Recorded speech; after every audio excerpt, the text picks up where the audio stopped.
Hey guys, कैसे हो आप सभी लोग। Welcome back to my channel एजी अनाय मांगा। तो गाइस, आज मैं एक्सप्लेन करने जा रहा हूँ बुक ऑफ एस्पर का एपिसोड नंबर 566 को, जो कि काफी ज्यादा अमेजिंग होने वाला है। इसलिए पहले ही वीडियो को लाइक शेयर कमेंट सब कुछ कर डालना। और बाकी जिन लोगों ने भी अभी तक इसका पिछला एपिसोड नहीं देखा है, तो मैंने उस एपिसोड का लिंक इस वीडियो के नीचे डिस्क्रिप्शन में दे दिया है। आप लोग जा करके पहले उस एपिसोड को देख लीजिए। बाकी जिन्होंने ऑलरेडी देख रखा है उनके लिए शुरू करते हैं हमारा आज का ये वाला एपिसोड। लेकिन उससे पहले थैंक यू मकसद भाई फॉर ज्वाइनिंग ज़ूफ़ेन सिल्वर डीमंस। तो चलिए फिर एपिसोड को शुरू करते हैं। तो इस एपिसोड की स्टार्टिंग में हमें कीचर लोंग, गुयू और बाकी सभी डिसाइपल्स को दिखाया जाता है, जिनके ऊपर उन दोनों ट्विन ब्रदर्स ने अपने कंबाइन अटैक का यूज करते हुए हमला कर दिया होता है, जो कि उतनी तेजी से हुआ होता है कि उन लोगों को कुछ भी समझ में नहीं आता और जमीन से काफी बड़े बड़े स्पाइक्स बाहर निकल करके उन सभी लोगों को घायल कर देते हैं। इसके बाद फिर उनका यंग मास्टर रेन कोंग वहाँ से जाते हुए उन लोगों को धमकी देता जाता है कि इस चीज को अपने लिए एक वार्निंग के तौर पर समझना, क्योंकि अगर तुम अगली बार मुझे स्टेज पर मिलते हो तो फिर मैं ये भूल जाऊंगा कि हम दोनों ही सेम एम्पायर के सेक्ट हैं और तुम्हें पूरी तरीके से खत्म कर डालूंगा। तो फिर इसी के साथ में इसका अगला सीन उसके अगले दिन मैच का दिखाया जाता है, जहाँ पे कि सभी लोग मैच को देखने के लिए अपनी अपनी जगह पर अरीना पे आ चुके होते हैं। साथ ही वहीं एक जगह पर हमें वू किंगयू और ये लिंग को भी दिखाया जाता है। तो अब वो दोनों भी वहाँ पर मैच को देखने के लिए आए होते हैं। जिसके बाद सामने के नजारे को देखते हुए वू किंगयू कहता है कि वो यहाँ पे तो इस बार काफी सारे लोग आए हैं। ऐसा लगता है कि आज सभी लोग इसी चीज को देखने के लिए आए हैं कि आखिर उन तीनों मिडिल सेक्टरों में से किस सेक्ट को बाहर निकाला जाएगा, जो कि हजारों वर्षों से आगे नहीं बढ़ पाए हैं। लेकिन आगे बढ़ करके चढ़ने वाला सेक्ट डीमन स्कैमिंग सेक्ट नहीं है, बल्कि स्वॉर्ड गॉड सेक्ट है। लेकिन मुझे इस बात का आश्चर्य भी है कि आखिर इनमें से कौन गिरेगा। तो तभी वो किंगयू की ये सारी बातें सुनने के बाद में उसके पीछे से यानमो उससे कहता है कि आखिर इन सब चीजों को पूछने का क्या मतलब है, क्योंकि ये तो बिल्कुल साफ साफ दिख ही रहा है जो सेक्ट आज नीचे गिरने वाला है वो कोई और नहीं बल्कि सामने खड़ा यूनिवर्सल राइटेस्ट सेक्ट ही है। तो वो किंगयू कहता है कि क्या आपको इस बात पर पूरा यकीन है कि इस बार भी ये लास्ट पर ही आएगा। तो यानमो कहता है कि हाँ ऑफ कोर्स, बिल्कुल ऐसा ही होगा। हमेशा ही सुपीरियर 3 सेक्टरों के बीच में फर्स्ट प्लेस पर आने के लिए लड़ाई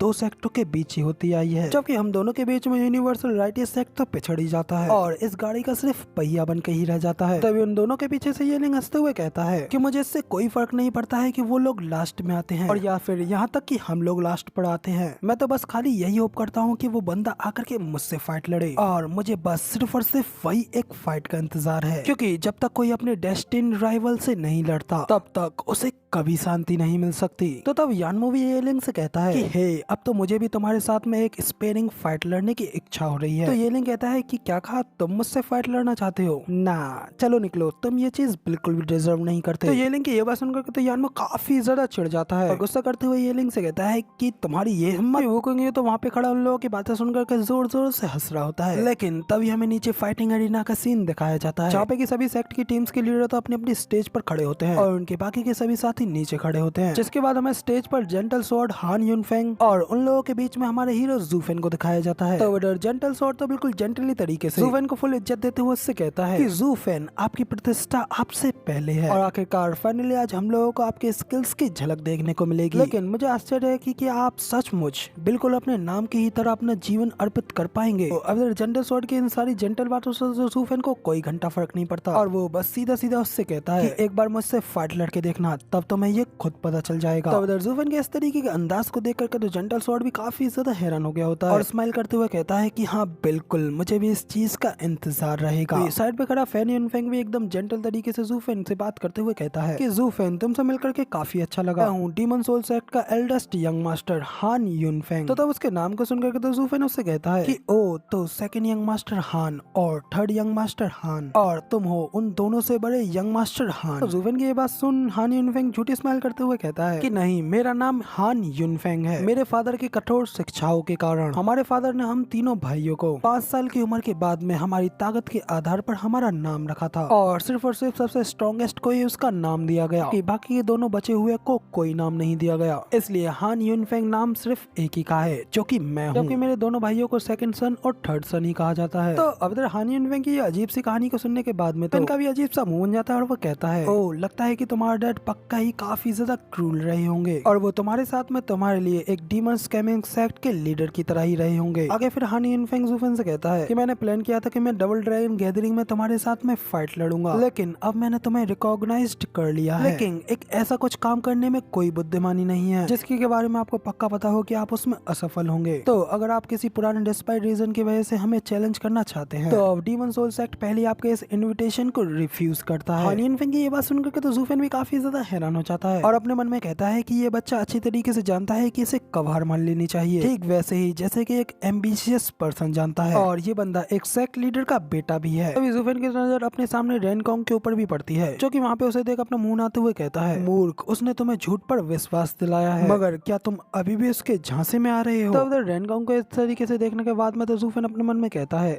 कि ये किसी सर्टन व्यक्ति के तो विपरीत है। इसके बाद फिर ज़ूफेन हल्के से स्माइल करते हुए ऊपर की ओर देखता है, जहाँ पे कि उसके सामने अपनी जगह पर दोनों एक्सीलेंट हायरन भी अपनी जगह पर खड़े होते हैं और ज़ूफेन सिर्फ उन्हें ही देख रहा होता है। तो ज़ूफेन उन्हें ही देख रहा होता है तो ये देख करके तो एक्सीलेंट हायरन के भी एक्सप्रेशन थोड़े बदल जाते हैं, क्योंकि एक्सीलेंट बाइमी तो उन्हीं को देख रहे होते हैं। मगर फिर ये देखने के बाद ज़ूफेन भी अपनी बड़ी सी स्माइल पास करता है। इसका मतलब तो सभी व्यूअर्स को आ ही रहा होगा कि अब आगे क्या होने वाला है। आगे फिर हमें रेफरी एल्डर को दिखाया जाता है, जो कि वहाँ पे सभी लोगों को रूल्स को याद दिलाते हुए बताते हैं कि डबल ड्रैगन गैदरिंग के रूल्स के हिसाब से मिस्टिकल हेवन सेक्ट बाकी के अदर सेक्टों को सिर्फ और सिर्फ सिंगल मैचेस में चैलेंज करने के लिए इनवाइट कर सकता है, जबकि डीमन स्कैमिंग सेक्ट अदर सेक्टों को सिर्फ और सिर्फ टीम बैटल में ही चैलेंज कर सकता है। मगर अब क्योंकि मिस्टिकल हेवन सेक्ट ने किसी को भी चैलेंज करने के लिए पहले ही रिफ्यूज कर दिया है, तो अब डीमन स्कैमिंग सेक्ट आप रेडी हो जाओ बाकी के सेक्टों को चैलेंज करने के लिए। ये सुनने के बाद फिर ज़ूफेन भी अपना हाथ उठाते हुए कहता है कि हाँ, ऑफ कोर्स हम लोग तैयार हैं और बिल्कुल हम लोग आज फाइट जरूर लड़ेंगे। ये सब कहते हुए फिर ज़ूफेन अपने सभी साथियों को भी मोटिवेट कर रहा होता है। तो अब ज़ूफेन की ये बात सुनने के बाद में तो ल्यूसी को छोड़ करके बाकी के सभी लोग भी पूरी तरीके से मोटिवेट हो चुके होते हैं और चिल्लाते हुए कहते हैं कि हाँ, हम लोग फाइट लड़ेंगे। तो उन लोगों के बीच में इतने ज्यादा मोटिवेशन को देखने के बाद में तो मैच को देखने आई जनता भी जोरों से शोर मचाने लगती है। तभी फाइटिंग अरीना में हमें रेनकॉन्ग को भी दिखाया जाता है, जो कि पीछे खड़े अपने दोनों साथियों से कहता है कि कॉन्गशन और कॉन्गलिंग, अब तुम्हें ही उन लोगों को एक अच्छा सबक सिखाना होगा और याद रखना तुम्हें मेरे लिए उस घमंडी बच्चे को मार डालना है। और इसी के साथ में हमें उन दोनों गार्डियन एल्डर को दिखाया जाता है, जो कि वहाँ पर एक नए मैच एरिया को सेटअप करते हुए वहाँ पे सुमेरु डायमेंशन को ओपन करते हैं। तो इसी के साथ में वहाँ पे एक नई डायमेंशन का गेट ओपन हो जाता है, जिसके के अंदर जाकर के ही अब आगे के टीम मैचेस होंगे। तो रेफरी एल्डर में अनाउंस करते हुए कहते हैं कि अब लोअर 3 सेक्टों के demon scamming sect versus middle 3 सेक्टों के हेवन थ्रिलिंग सेक्ट के बीच एक टीम बैटल होगी। तो अब दोनों सेक्टों के डिसाइपल्स को इस गेट के अंदर एंटर करना है, जिसके बाद आप इसके अंदर अपनी दिल की इच्छा के अनुसार बिल्कुल पूरी तरीके से फ्रीली एक दूसरे से फाइट लड़ सकते हैं और उस फाइट के बीच किसी भी तरीके की कोई भी रोक टोक नहीं होगी। तो रेफरी की ये बात सुनने के बाद फिर ज़ूफेन भी अपनी टीम के साथ में वहाँ पे आगे बढ़ने लगता है, जबकि उसकी साइड पे चल रहा रेनकॉन्ग हंसते हुए कहता है, हा हा हा हा, ये कितनी बड़ी दुनिया है और मैं ये शर्त लगा सकता हूँ कि ये तुम्हारा पहली बार होगा, क्योंकि तुमने आज से पहले कोई टीम फाइट लड़ी ही नहीं है। लेकिन इस बड़ी दुनिया में छुपने के बारे में सोचना भी मत, कि हम लोग तो ऑलरेडी यहाँ पर